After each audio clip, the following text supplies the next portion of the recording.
Welcome to the Baseball Insiders Prospect Show. I am Adam Weinrib, joined as always by Eric Cole. Happy Tuesday at noon. If you are joining us on the stream, welcome. We got a good one for you today. We've got a guest on the show. We're about to run that interview. We are happy to take your questions at the end of the show. If you have questions about prospects we didn't cover, or if you have questions about talking to Jim Callis, what we learned from him, the information that he shares, we are happy to answer that because the guest is MLB's Jim Callis, MLB Pipeline's Jim Callis, down in Florida this week ahead of spring breakout, where he'll be on the call a couple of times. He, obviously, you know him from MLB Network, you know him from MLB Pipeline. As we learned, I don't know if I knew this, but he's responsible for the Dodgers pipeline rankings and many others, but he made it clear that, hey, gave some extra thought to the Dodgers and Roki Sasaki in this particular offseason. Yeah, it was a great interview with Jim. We touched on a lot of topics. We know some of the folks in this crowd and some of the players they want to hear about, so we tried to gear it that way. Eric, you've got a companion column running on the fansided.com/baseball-insiders feed today as well. Takeaways from this interview. We really hope that everybody joins us there. This was awesome. I thought this was awesome. Yeah, it was. I mean, look, I've had Callis on a couple podcasts at this point, and he's just a gem of a human. Gave us a lot of time. It's funny that, having to do as much travel as he does during spring training. He was gone for like a week and a half. We found the time to record for a half hour, and now he's going to get back on a plane and go to Florida just to keep doing what he does. He's one of those rare in a business like ours that really prioritizes hot takes and maybe not the most deep thought and work in a lot of ways. He's one of the exceptions. He's constantly working, constantly grinding. And, you mentioned the Dodgers list. Well, I'm reasonably certain there's some division of labor. Like, he has probably a dozen, I would imagine, lists that he's kind of over. He does all that and plus all these other, sorts of updates, rankings, content, and then there's the ongoing, talent evaluation that he's having to do. He's a machine, and I thoroughly enjoyed having him on. Again, go look at the write-up I did on the Baseball Insiders feed over on fansided.com. A couple little tidbits just there. I didn't want to spoil everything. This is something that you'll want to watch because, again, this isn't like you get 20 seconds of an answer and then, you move on and then the MLB Network segment's over after 2 minutes. There's some deep dive stuff. There's a lot of candid thoughts. I thought Jim was great. And I thought you were great too, Adam, just for what it's worth. So, overall, I had a blast doing it. I was glad that he found the time for us, and hopefully we'll get to do it again during the season. Eric, I thought you were great as well, of course. If you have questions for us between shows, reminder to join us in the Discord at either the Rumor Mill tier or the All-Star tier. Robert Murray is in there answering questions. We're also prioritizing All-Stars in the chat for this show. So if you've got a question you want to bring it to the stream, helps to be an All-Star. Subscribe to the Moonshot as well. That's Fansided's weekly email newsletter where the Fansided MLB team breaks down all the biggest stories in the big leagues with humor, insight, and behind-the-scenes info. That includes Robert, Eric, myself, a lot of the staff writer crew. And again, the fansided.com/baseball-insiders feed is where you'll find our exclusive columns, a little bit of humor, some pop culture crossover, and Robert Murray's work. But you didn't come here to hear from me. Without further ado, here is the interview that Eric and I did with Jim Callis this week, and we'll be sticking around after the show to answer any questions. So enjoy.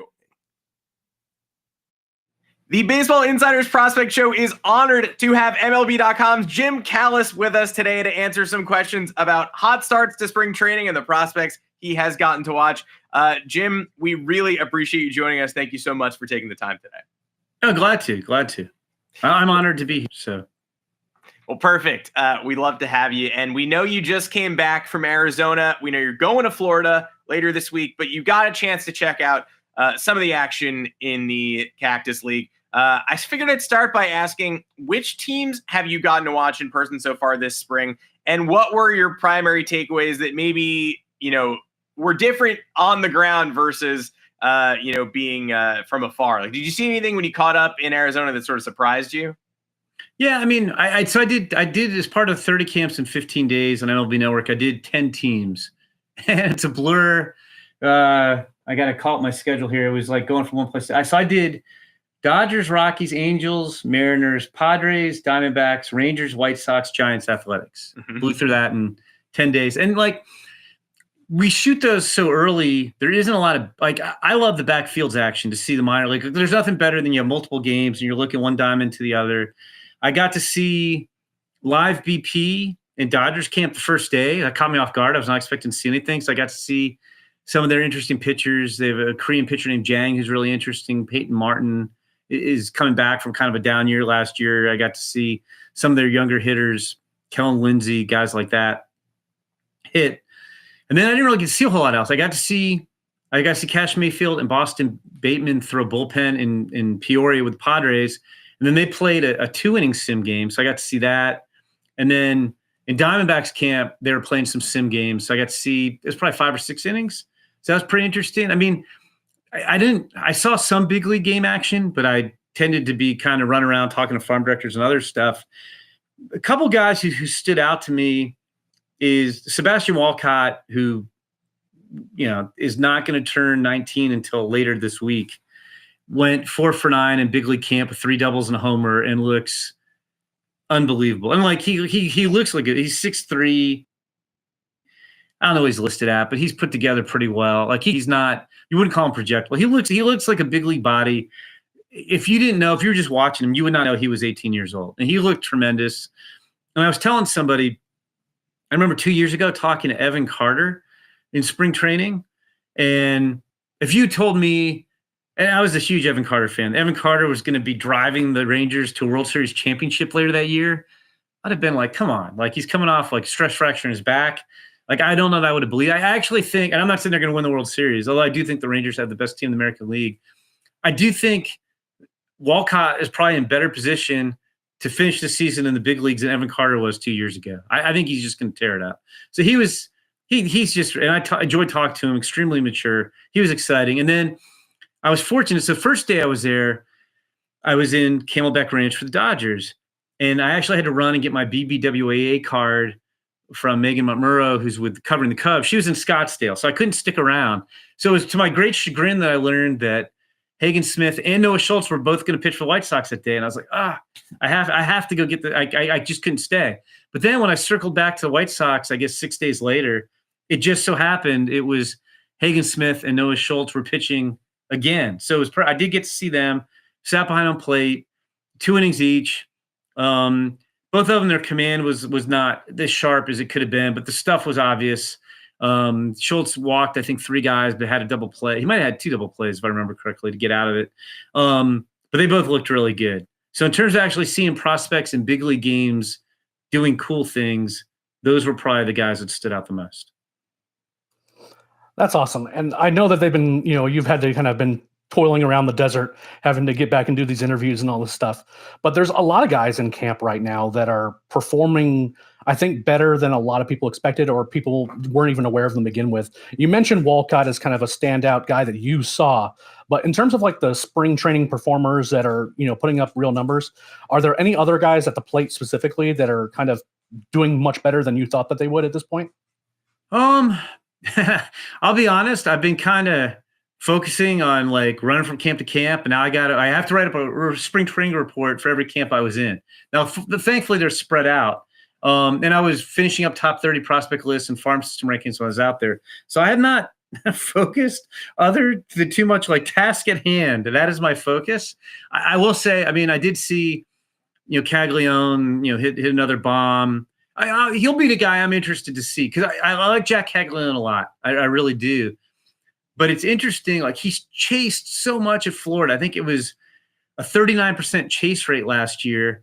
Even though he didn't strike out, it was an 8% strikeout rate. And he chased in A-ball, and he chased in the fall league. And I'll just be curious. He's going to be good. But whether he's merely good or a superstar, I think is going to be determined by how much he can hone in that chase rate. I'm not Mr. Data, but I can't imagine there's too many guys with a 39% chase rate in the big leagues who are super effective. I know they're around, but they're not guys you want to be. The Spencer Jones fans, Spencer Jones fans are now reaching out as we speak, I'm sure. Yeah, and so anyway, he's looked great. I think he's got a 2,000 something ops right now. And again, it's small sample sizes. I don't read too much into spring stats, but I did notice he hit the bomb. I don't know if it was yesterday or 2 days ago. But anyway, I did notice he's having a great spring. So I'm not so much surprised, but I'll just be curious to see if he runs into trouble. Because like he's gonna, if he could start the year in Double-A. I think that's very conceivable. And when you get to Double-A and then Triple-A, let alone the majors, the consistency of the pitchers is better. Not so much the stuff. Everybody always says the stuff's similar, but it's being able to command it and locate it and mix it. And if he'll chase 3 inches off the plate, they'll see if he'll chase 4 or 5. So I'm just very curious to see how his year plays out, what kind of adjustments he makes, whether he reins that in a little bit. Like I think the floor for him is if he's still Mr. Chase, like maybe he's a low average 30 homer guy. But if he can rein that in a little bit and be more selective, we might be talking 40-plus homers. I mean, because his power is just ridiculous. And I'm now finally getting used to Caglione versus Caglianone, the extra syllable or whatnot. That's how you know he's really popping, because I have to make sure that my pronunciation is on point. We had him on our podcast, and we were like trying to make sure we had it down right. Last year we had him on the podcast when he was still in Florida. But yeah, everybody knows how to pronounce his name now. You just call him Cags. Just call him Cags, and then you don't have to worry about it. I like Cags. I know he collects his own baseball cards too, which just it makes him a man after Eric's heart and my own. So hopefully we run into him in the collecting circles at some point. He's great to talk to too. You should get him as a guest sometime, because he's very talkative, very talkative. Hey, look, if you want to send some contact information over, Jim, we would love it. Jim, yeah, we're happy. We're happy to. Obviously you hit on the sort of the primary thing that it is tough to parse these small spring sample sizes. We see Cags go, 450 feet and our jaws drop, but the chase rate maybe gets obscured by how far those home runs flew. One name though, that I think everybody is watching their spring moves, as closely as possible is Roki Sasaki, given that, such both familiarity and mystery coming over from overseas. And we know that he sort of challenged the teams he interviewed with during the free agency process this offseason to see if they could find additional miles an hour on his fastball and see if they could diagnose maybe what he had lost in Japan. He shows up, and in his first outing, he's touching 99 with the Dodgers. The splitter is an 87% whiff rate in that ridiculously tiny sample. After even just that one outing, is it safe to say that the Dodgers pitching lab has made strides there? And what are sort of your lofty expectations for him in year one? I wouldn't base it on one outing. Like his stuff, he was still good in Japan last year, but as you kind of alluded to, his stuff ticked down like a notch or two, and it was still good. Like he was still very good, but it wasn't as good as it was in 23. And I think it's interesting. I do think there's a lot of things, as good as he is, there are things to improve. And the Dodgers are a team that does a very good job. They spare no expense, whether it's on players or development or technology, and they help guys get better. And I think it's not so much just recapturing the tick or two of velocity he lost, as much as it is like the splitter. Nobody can hit that splitter. But I think with the fastball, it's fastball command. If he doesn't locate it well, it can get hit at times. And the slider can be a plus pitch, but it's also inconsistent. So I think the velocity, you want to get him back to where he was, but I think it's more the fastball command and the slider consistency. And I mean, I do our Dodgers prospect list, so I talked to the Dodgers a lot about Sasaki after they signed him.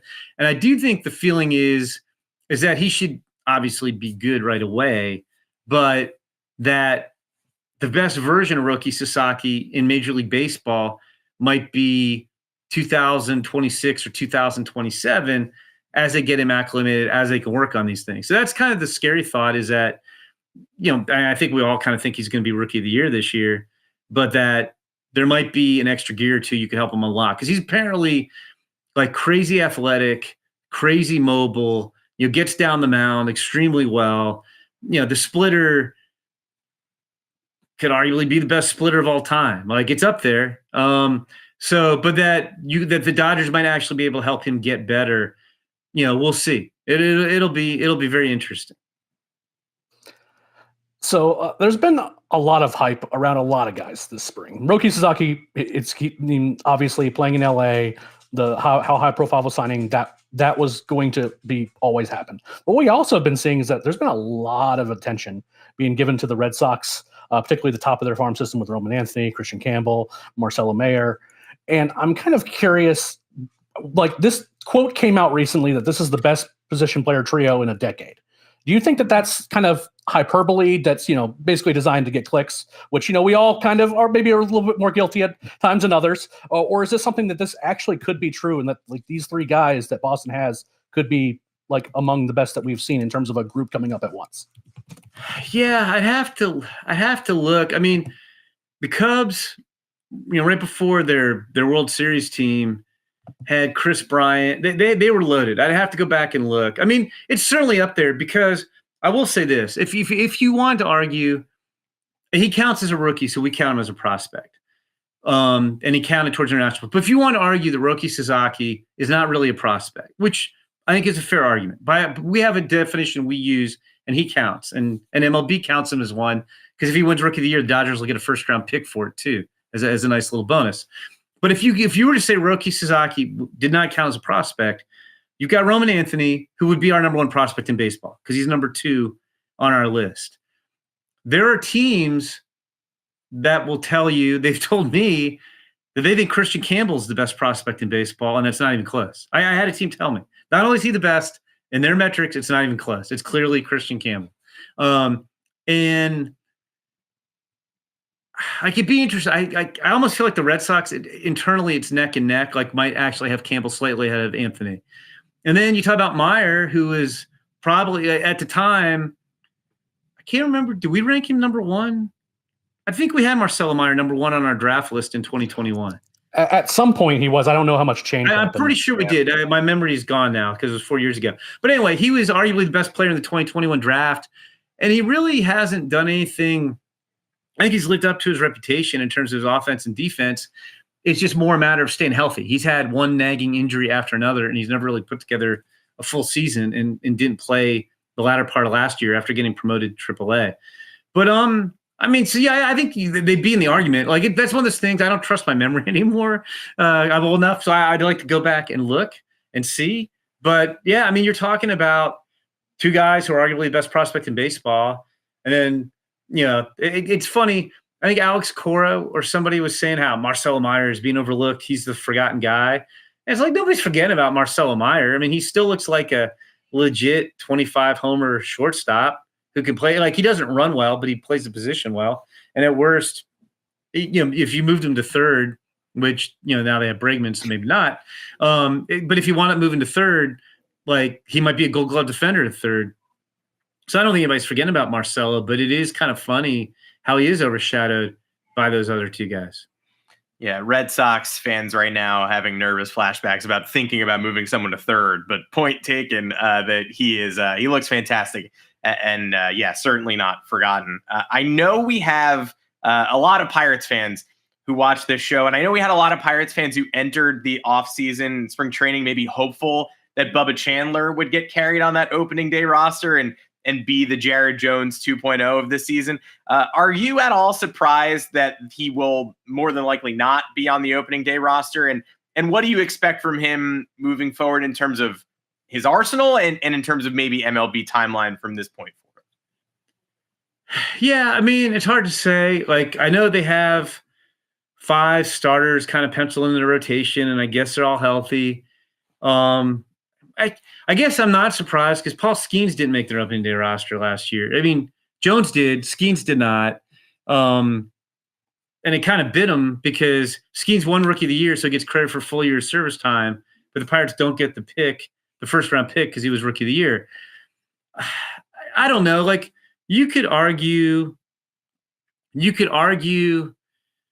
that he hasn't pitched that much in AAA. You could argue that one any way you want. You could argue he hasn't pitched that much in AAA. It wouldn't hurt him to get more innings. Okay, you could. But you could also argue he looked pretty good when he was in AAA last year. He's got big league stuff. He seems to have pretty good control of it. I'm not saying he's Paul Skeens because he's not Paul Skeens, but it's kind of a similar situation. But you get so many of these decisions too are made by who has options remaining, who doesn't, who's on the 40-man, who's not. Because I don't think Bubba's on the 40-man still, right? I don't think he has to be. I'm pretty sure. I think he has. I don't believe so. Not yet. So you get these roster, like it seems like everyone's come out spring training. You don't want to expose the guy to waivers. You don't have to. So I guess I'm not surprised, but the NL Central seems winnable. Like I don't know how good the Pirates lineup is, but like for them to have successful seasons can be driven by the pitching. And it seems to me like you'd want your 5 best pitchers in your rotation to start the season. So, I mean, after seeing what happened last year, I guess I'm not really surprised. Yeah, I think if you were to, it would depend on which Pirates fan you asked as to the state of their lineup. But I think the overwhelming consensus is they probably need as much help in that pitching rotation as possible because the runs already aren't going to be coming. Predictably, Jim, I do have a Braves question for you. With the jersey, I have to kind of make sure that I get the, do the branding thing. Obviously, the Braves are in a bit of a spot with the injury to Sean Murphy and this decision as to what to do with Drake Baldwin as a result. And most think that Baldwin is just going to be their starting catcher on opening day until Murphy is healthy. But there's also been rumors now that the Braves have been testing out the kind of the veteran starting catching market. The James McCann types have been on their radar. And I'm kind of curious as to what your thoughts are on Drake Baldwin, even before coming into camp. Like if you thought he was big league ready, and now that we have this news that it seems like there's a very good chance that he's going to be in the big leagues to start the season, kind of what your expectations are for him. Yeah, I mean, I guess coming into the year, coming into the spring before Murphy got hurt, I thought Drake was probably ticketed for some more AAA time, just from the standpoint of you don't want to call him up to the big leagues to play twice a week. You want him to develop. Now, again, it's tough because he was pretty good in AAA, although everybody hits in AAA too. So I like Drake. I guess looking at 891 ops, it's not the PCL, so you can make him well. He played well in AAA last year. So I think they were kind of a jam where you don't want him to come up and play twice a week and kind of stagnate. Like he's young enough, you want him playing every day. But I mean, I think they're kind of doing their due diligence. I mean, I think you kind of kick the tires because what if you bring Drake Baldwin up and he looks overmatched? Like we haven't seen him in the big leagues. Like the Braves, they're a team that's trying to win. It's not about like, oh, we're using the guy into lineup. Like if Drake Baldwin comes up, they need it's kind of like it's fortunate they're not asking Drake Baldwin to come up being savior. Like I assume he'd bat 8th or 9th in their lineup, and if he does, average defense behind the plate and provides a little bit of offense here or there, they're fine with that. But I think he's capable of doing that. And I do like him as a starter in the long term. But because they're in the position they're in, and you're in a division with 2 other juggernauts, and you're in a league that has, 6 really good teams in the East and in West, and some interesting teams in the Central, like this isn't the American League where if the Braves were in the American League, you'd be like, okay, they're going to make the playoffs. National League, somebody good. There's going to be a good team that does not make the playoffs. There might be 2 good teams that don't make the playoffs in the National League. So I think they're just doing more due diligence in case they do call him up and he doesn't produce. You can't have him not produce until Murphy's back. But I also could see him coming up and playing well. And then it's like, okay, I guess we'll do a timeshare and there'll be some DHing we'll work in. It'll be interesting. But I do like him as a prospect. Speaking of our push towards opening day rosters and potential surprise contributors, I'm curious if there's anyone you're looking at, a prospect that maybe America is overlooking who might crack an opening day roster and make a surprising first impression. I know Brewers fans watching this are wanting me to ask about Craig Yoho, but is there anyone, maybe even Walcott, someone you expect to see sooner rather than later, and when they do finally show up, they really pop right away? I haven't really thought about it in those terms. I mean, I don't think we're going to see Walcott. We're not going to see Walcott in the big leagues. Like they already sent him out, and they have middle infielders, so we won't see him. I mean, did I see Yoho? It's all blur. I can't remember if I saw Yoho pitch or if I saw that he's on the spring breakout roster or what I was looking at.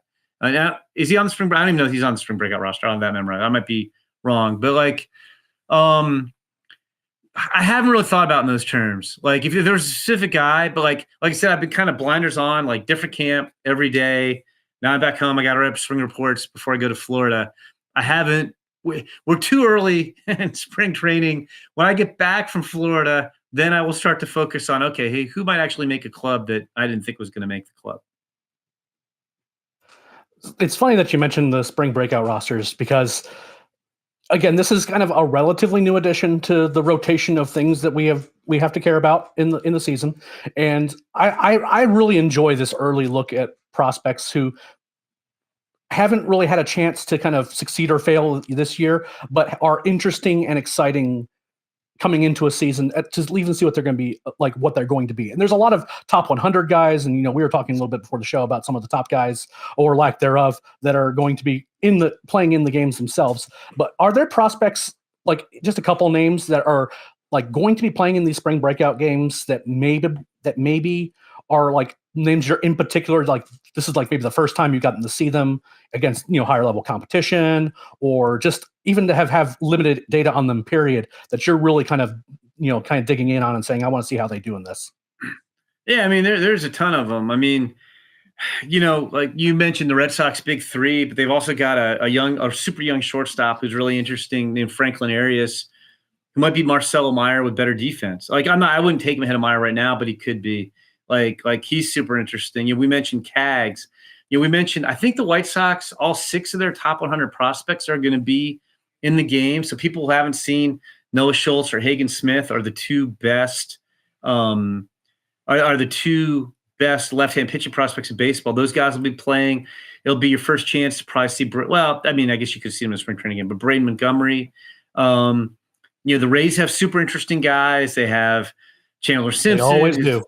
Fastest runner, Xavier Isaac, who's got as much power as anybody in the minors, Carson Williams, who might be the best defender in the minors, even Trey Morgan is the best defensive first baseman in the minors. Theo Gillen was the best high school hitter in last year's draft. I mean, you go on and on and on. I think the Mariners have 6 of their 7 top 100 prospects will be in the game. You could see all the Tigers' young guys will be in the game. I think we'll get to see Chase Burns pitch for the Reds, which will be fun. I mean, he'll light it up stuff-wise. You mentioned the Brewers and Yoho earlier. I'm a huge fan of Jacob Mizorowski. Travis Bazan, the number 1 pick in last year's draft, will be in it. There's just a ton of guys. It's one of those things, like I described it last year, is it's kind of like having, I guess we have 16 of these games, like 16 futures games. Like kind of, yeah. It's almost too much. Like I'm glad they're spreading it out over 4 days, but even then, it's still hard to keep. Like if you're watching one game, there's something going on. If there's another game going on simultaneously that you're going to want to see too. Like there's never a dull moment in any of these games. This podcast is defined as a Jacob Mizorowski superfan podcast. MLB insider Robert Murray, who's on the Monday, Wednesday, Friday show, is a diehard Mizorowski fan. So I'm sure we'll be watching the Brewers spring breakout a little bit closer, but we'll be keeping an eye on as many as we can. Jim Callis, thank you so much.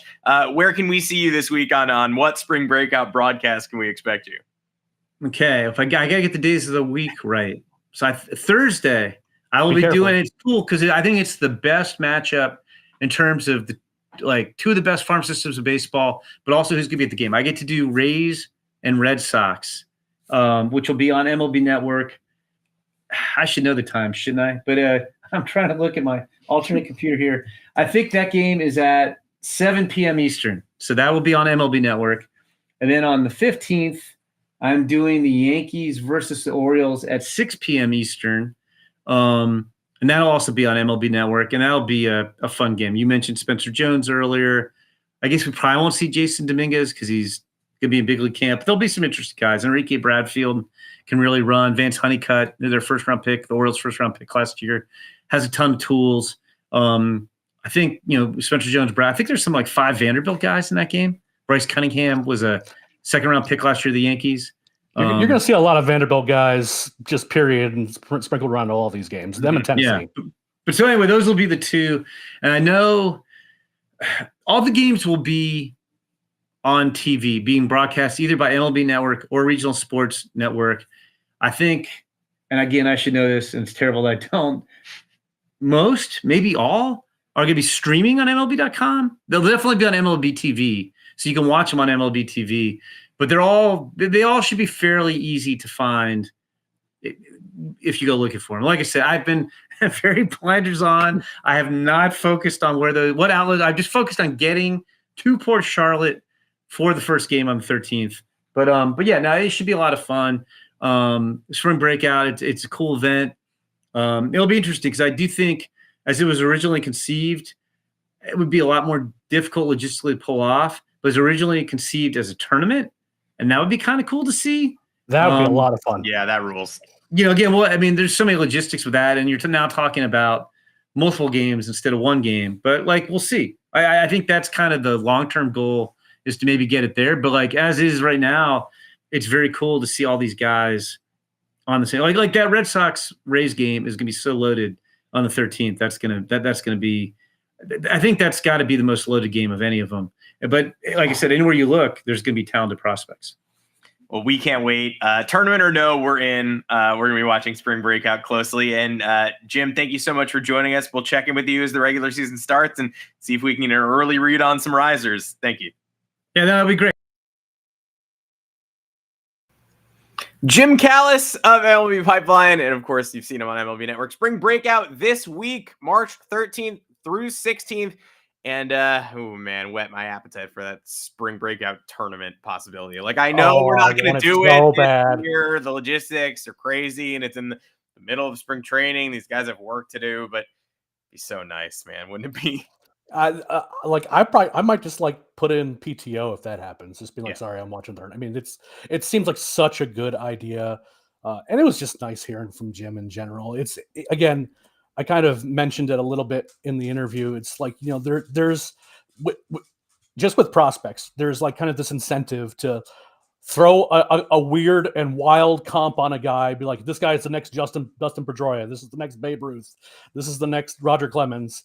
Throw a couple words in there and then call it a day. And with Jim, you get all the details, you get all the nuance. I thought he was great. He's been great every time I've talked to him. Really appreciate him taking the time, again, super generous with just wanting to talk to us, answer our questions. Overall, I had a blast doing it. I hope we get to talk with him again. I know we have some fun plans coming up with some other guests. Oh yeah. And again, if you kind of want a little bit more of a deep dive, you can go onto the Baseball Insiders feed on fanside.com for my write up on the interview as well. Yes, I think we're going to try to get Jim back and some other experts in the pipeline as well, not necessarily the MLB pipeline, but some of them in the MLB pipeline. When the regular season begins, they'll join us to talk through the real action instead of the speculative action in these games that don't count. Can Jack Caglione reduce that chase rate when the lights are brighter? I don't know. We're going to find out. We're also going to have some players on the horizon. Hopefully, that starts when spring training slows down a little bit. The regular season, hey, these guys have Monday off. I think some of them are going to stop by.